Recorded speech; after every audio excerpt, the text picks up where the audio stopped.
I am very happy to welcome Marco for a new conversation about the psychic being. Welcome, Marco. Thank you, thank you. Me too, I'm very happy to have this conversation with you. Thank you. And yeah, so let's go on the matter immediately. And I have to say that this, I can call it only a quest, a research, start for me very, very young.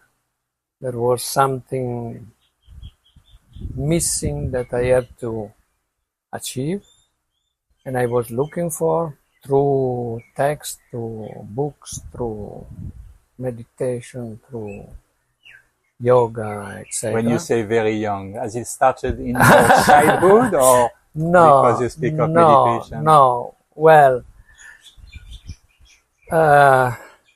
let's say something that maybe I think is related anyway. So it's very much part of my childhood experience. My mother died when I was 10, after 5 years in the hospital. And for me was, you can imagine, for a child of 5 years old, it's a drama. I mean, it's not only a drama, it's something that mark your life forever. There is a before and after.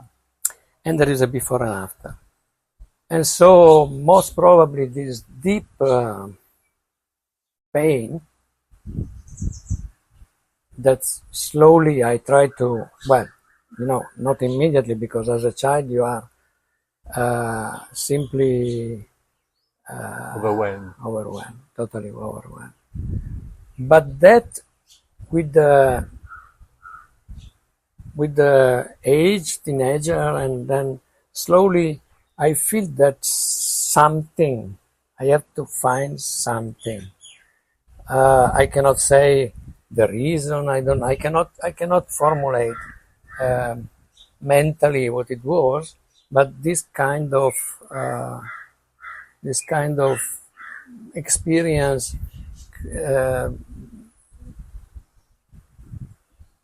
put me in a situation where I have to find solutions.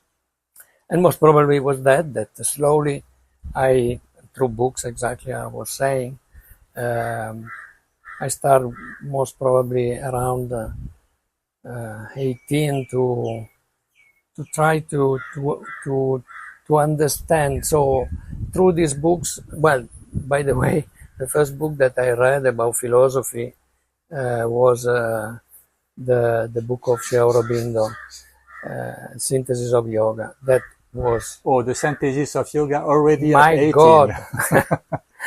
And so I cannot say that I understand, but and then I went through books on Buddhism, yoga, etc., etc. Anyway, so I was having that request on myself, and I tried to use all the tools that I had at that time, or the indication that this kind of books give me, or the things that I understand, of course. And so then the story is quite long, but anyway, at a certain point I went in monastery and I stayed there, so doing meditation from 5 to 10 hours a day. And so it was a period where slowly I process all that, let's say pain, grief, and guilt even, because as a child there is always something that you feel guilty in front of this. Or liable, responsible to some extent. Exactly. And so I was looking for, and I have to say that much later, most probably coming here 30 years ago, with all Auroville and all the reading Mother Aurobindo, and not only, I mean, personal experience with the community, with the people, that I find so interesting. This space of freedom to search, to experience. All that, let's say, I don't know how to explain. You know, we always think that we have to catch something, psychic beings, or whatever is the name that you want to give. But in reality, I saw that I simply stopped to searching, not to searching, but I stopped to feel it as an element that is outside of myself. Out of reach. Yes, exactly. So, and I simply accept, that for me was a big step, accept to be what I am, and to accept that I am what I am. And through what I am, I feel on one side peace, awareness, presence, things that before was sparkling here and there, but I feel release. And thanks also, well, of course, all what I have done before, but also the work on Tai Chi that I became, it's 30 years that I'm working in the school, and give me a lot of tools that I had already from the monastery, but that really give me a key of let it come. Not looking for, is what I say to my students, let it happen. Let your body, we are working a lot on the body and the energy that is inside of our body and is everywhere. Let it happen. Give the space for your body to experience. Not always trying to catch something. Well, I don't know. So is it a kind of reconciliation between something that so far you were looking for outside, and Yes. now you understand that it's to look in innerly, and it's a kind of something. Yes. Okay, so that is manifesting.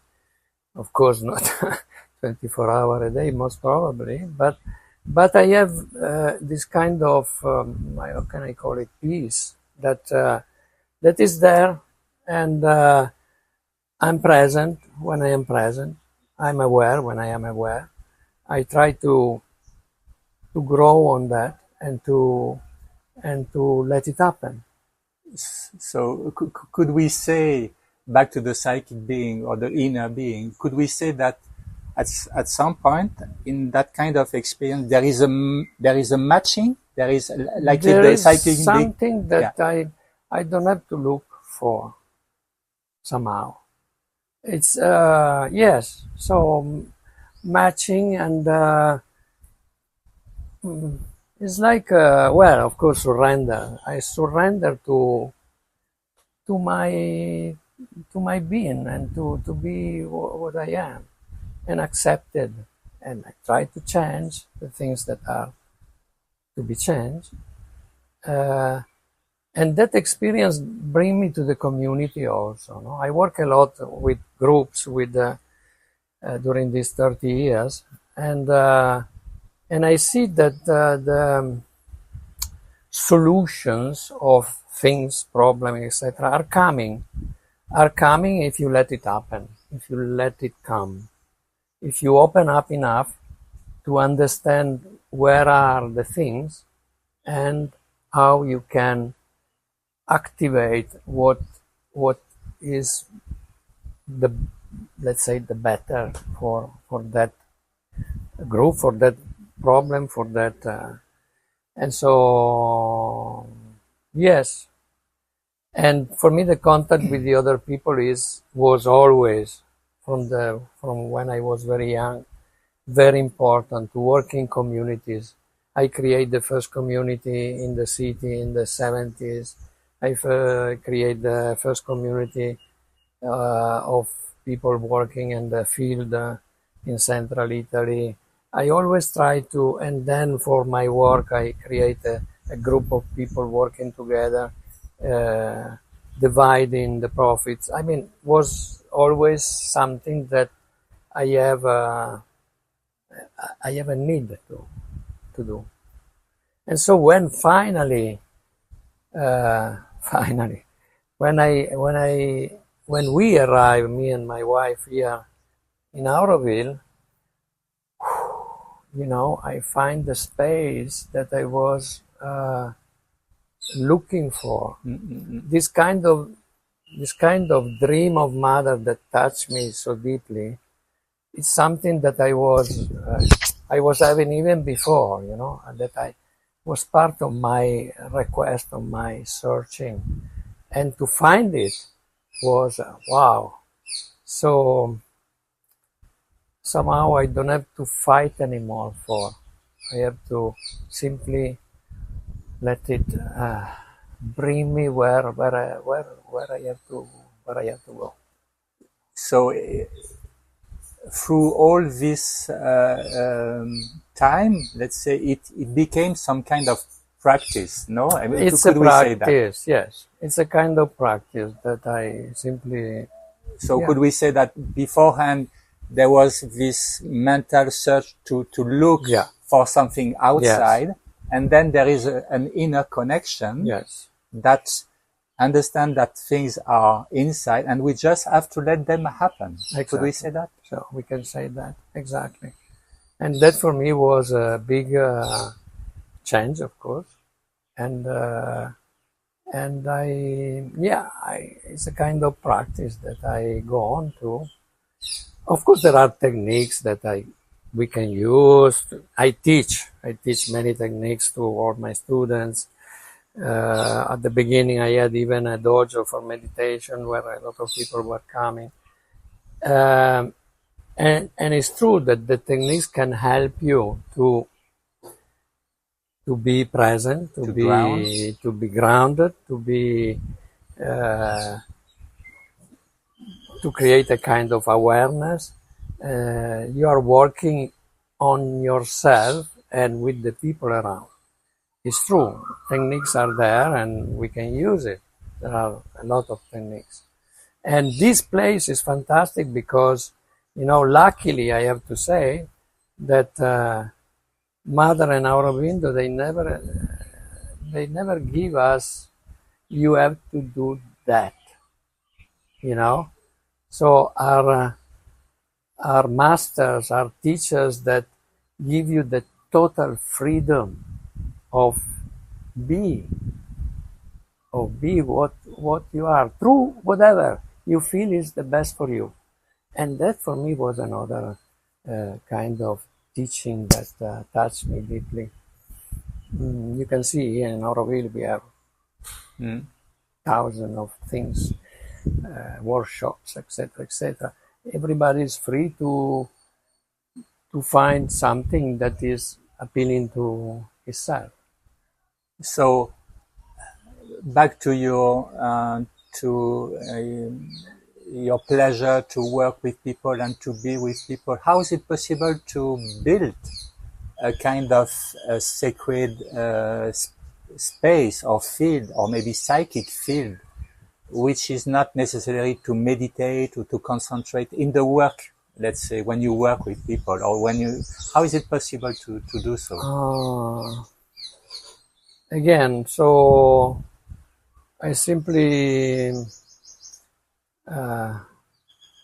practice myself, and when I see that some of my reactions are not appropriate, I try to step back and to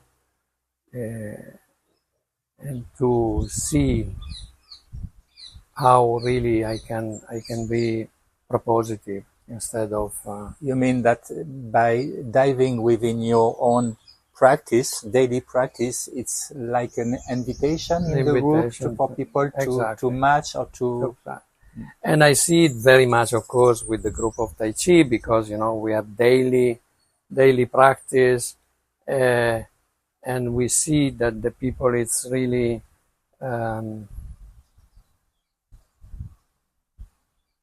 learning, understanding slowly, because it takes a lot of time through the body to really let it happen. But I see along all these years that is happening. That is happening to the people. That they take some kind of benefit. They are happy. I see their faces changing. I see their psychic being coming out somehow. Mm-hmm. And that of course make me very happy, because I am simply somebody who it's a reward. Yes. To some extent. Yeah. So yes. Back to your own life. Could you say that the more the life is challenging, is there some kind of correspondence between the challenge and the possibility to surrender and the manifestation of the psychic being, or is it only when the life is even like that?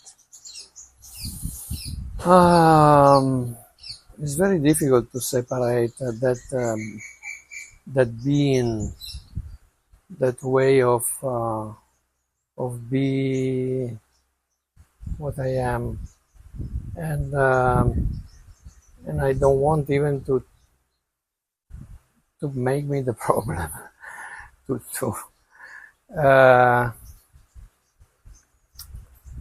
It's a flow. It's a flow of something that it's a source that is moving, and when you are present and you accept it and you let it happen, it's really a gift, and sometimes I have to work to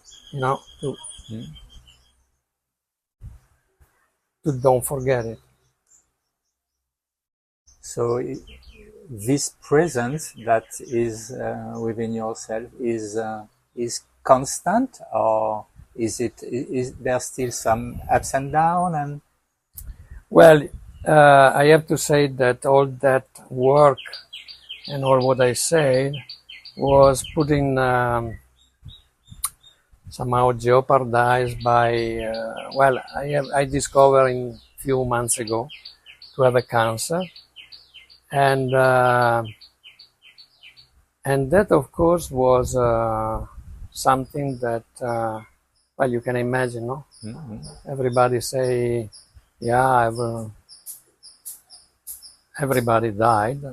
Yes, it's true, but when the possibility is in front of you in your body, something is different. Something mm-hmm. is so I have to work for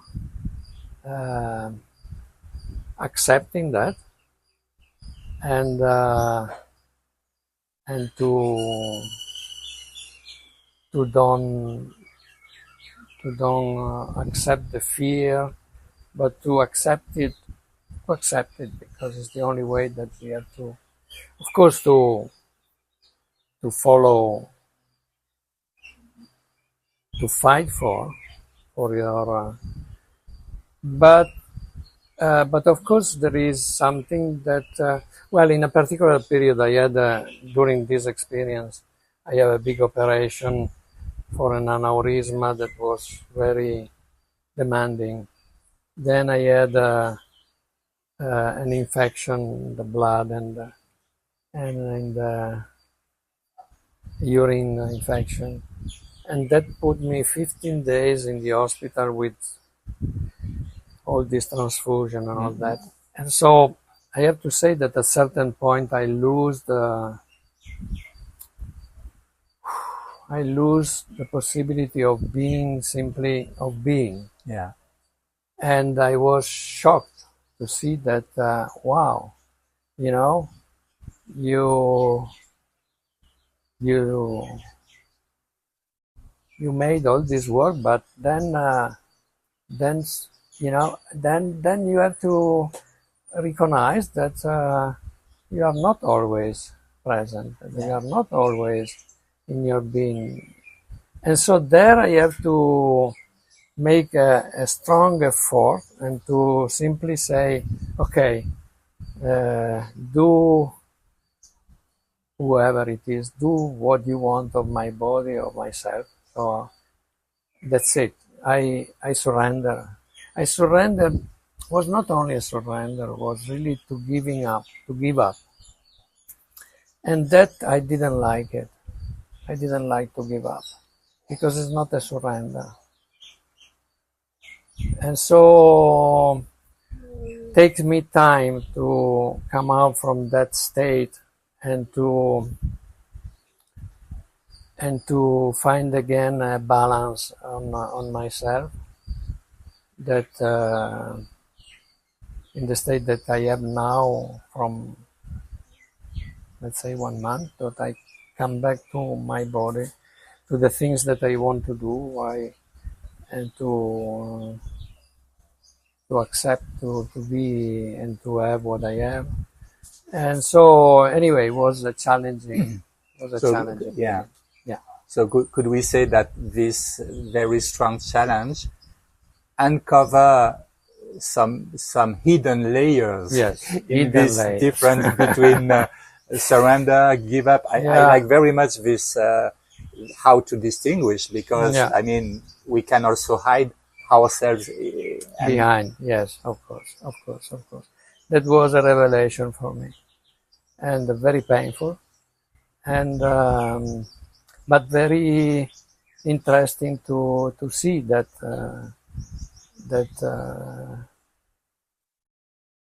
that lie that was within me, without knowing it. Thanks to what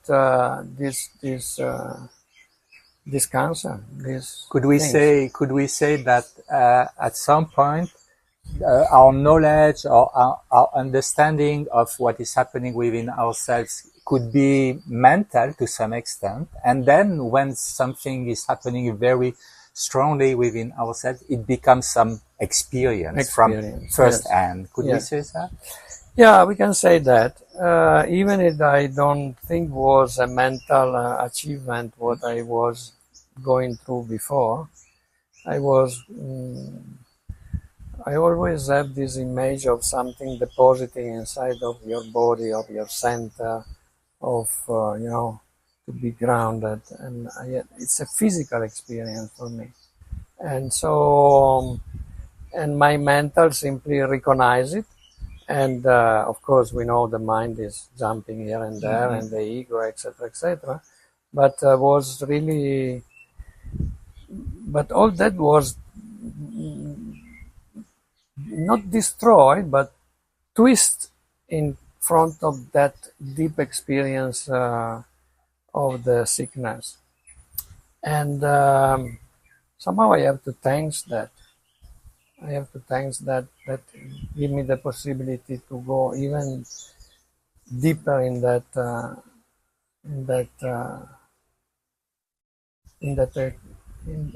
myself. Yeah. Yes. And so, yeah. I don't know. I imagine that it's a great achievement to remain thankful for an experience which is on a let's say on a human level, which is very challenging and very strong and very painful.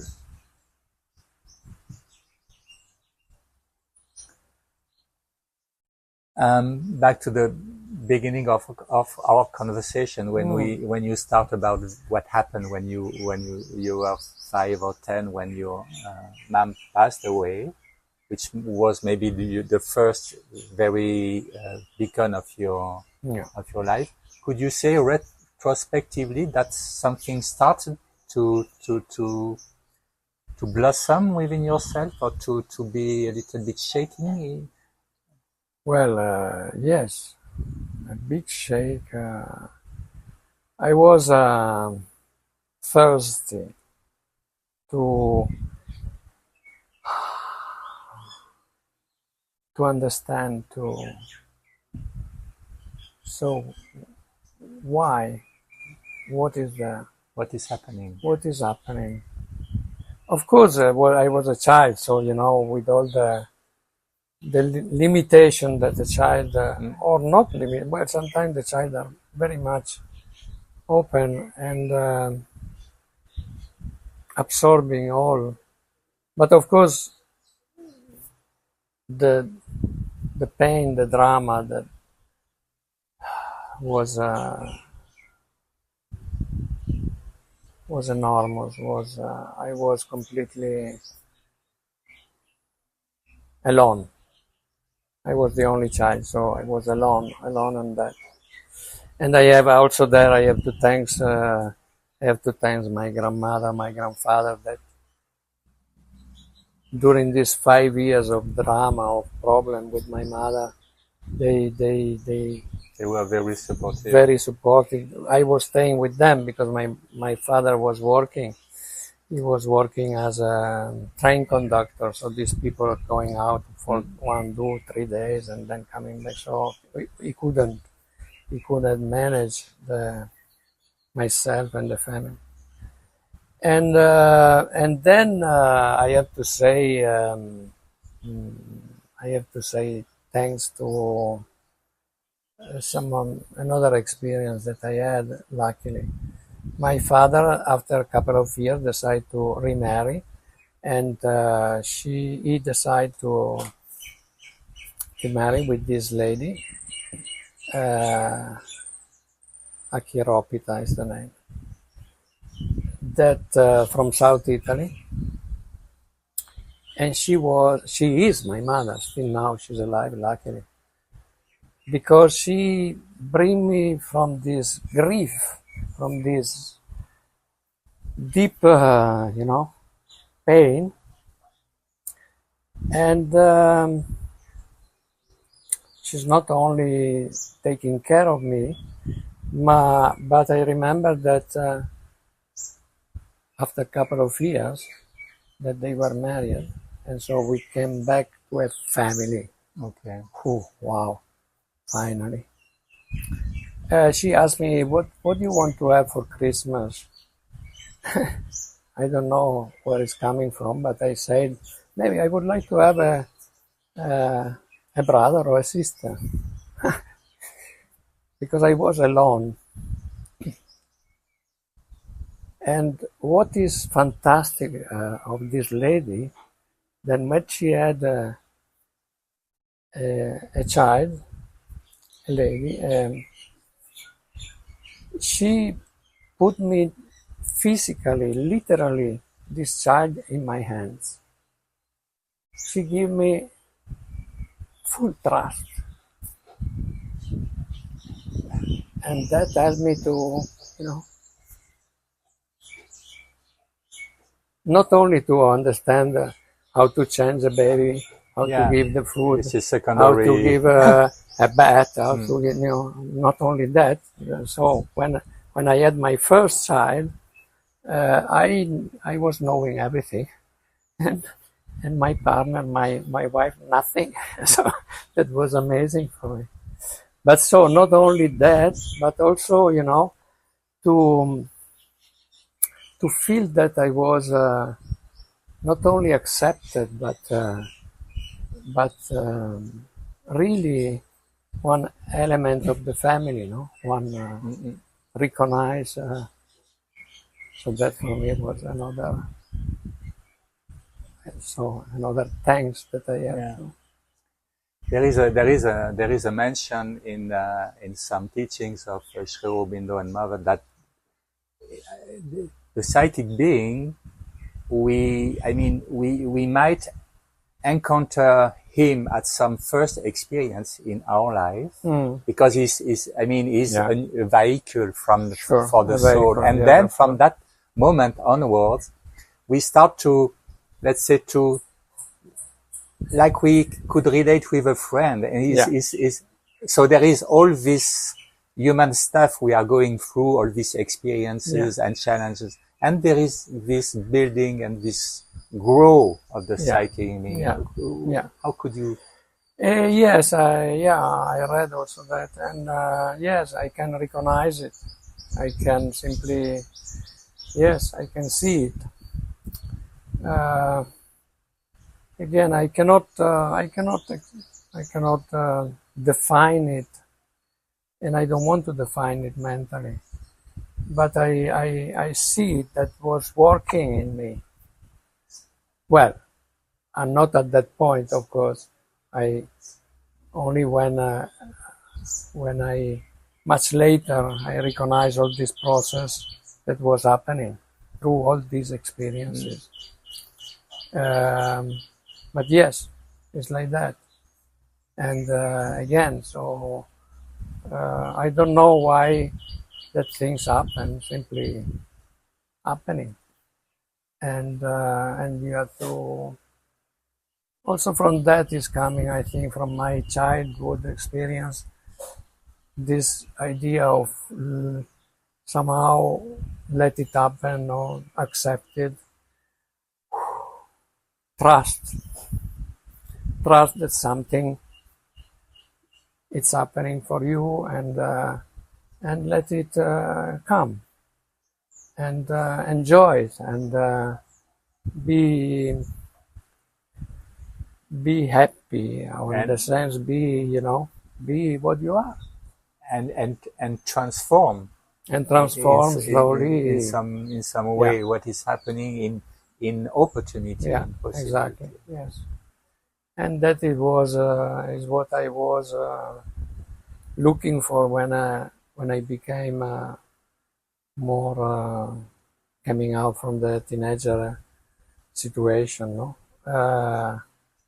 Where I was determined to go through my way, to go to my way, and to coming out from the family, even if it was painful for them to accept it, because I want to do it.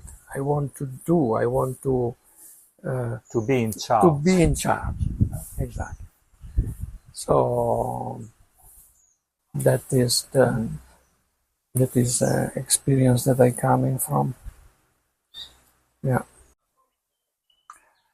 Marco, in the context of your family or your close relatives, could you say that it happened sometime that you could relate from a psychic being to another psychic being? Well, I think so. Even if it's for me, it's more a personal experience, and I don't try to, how can I say, influence my relative or my or close friends, or but even with my students, I don't try to give answers or to give something that they have to follow. For me, it's more my personal experience that's happened to feel a relation, psychic relation with somebody. Of course, there are more close, like with my wife, it's much more close relation, and I feel that we are quite in a often in quite same field. We could say field, maybe. Field, yes. And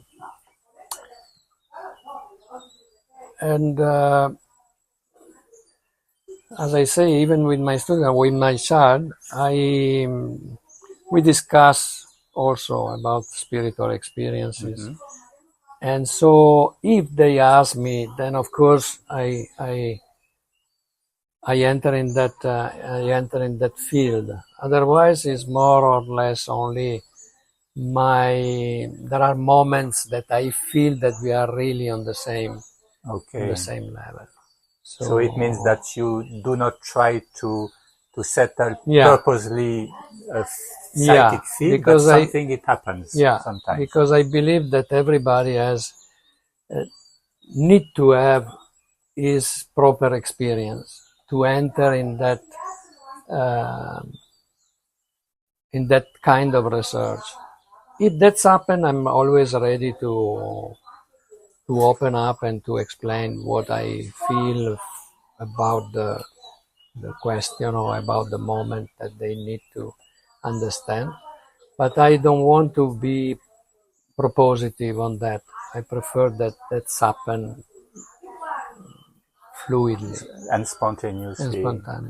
And sometimes you might understand, now it happened that we were both, all of us, we were in this same field. Yeah. But again, it's my personal experience. Then, in myself, it's happening. Yeah. Okay, Marco. So we come to the end of this this interview. Back to the relationship and the possibility for our listeners to understand better. Would you have some advice? I mean, or maybe some relevant practice again that you do every day as to make things easier, let's say. Well, the first one is to never give up, and to never escape, never let it go. So you have to constantly be on track, and try to be always on track. Don't accept fear. Don't accept that your being is becoming. The fear is you become weak with the fear. Yeah. You become your being is not anymore ready to absorb, to get the things. So you never have to enter in this state. I know that in this moment is very difficult. A lot of our fellow friends, Aurovilians, are going through a deep crisis, and but we don't have to give up. We have to stand, to work for ourselves.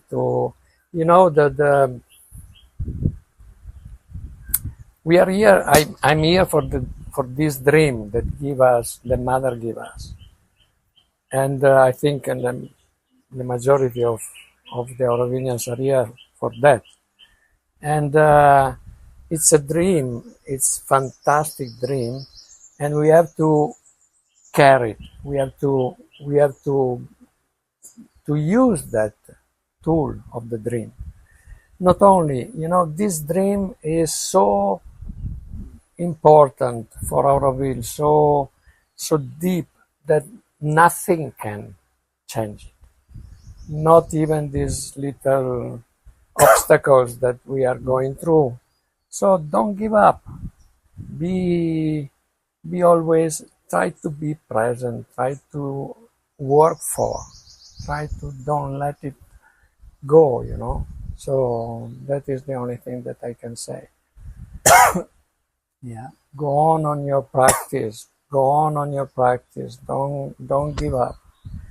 I always say to my students, when you do and this workshop and that workshop and that workshop and that workshop and that workshop and that workshop, It's like when you dig for looking for water. If you make 100 holes, never will get the water.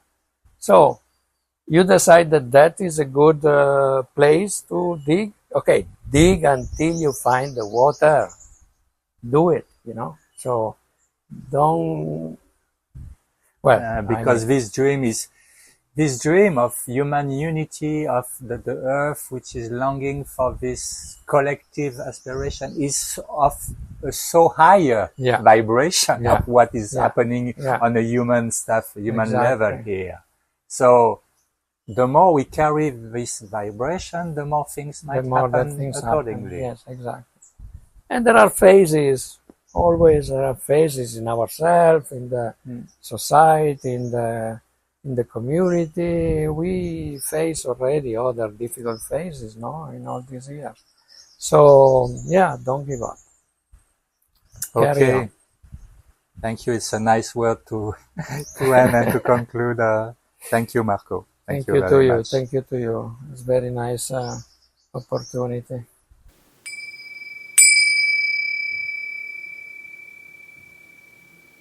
Thank you for listening to this testimonial. If you would like to take part in this project on the inner being, or if you have any questions or comments for our team or participants, please feel free to contact us using the email at the bottom of this webpage.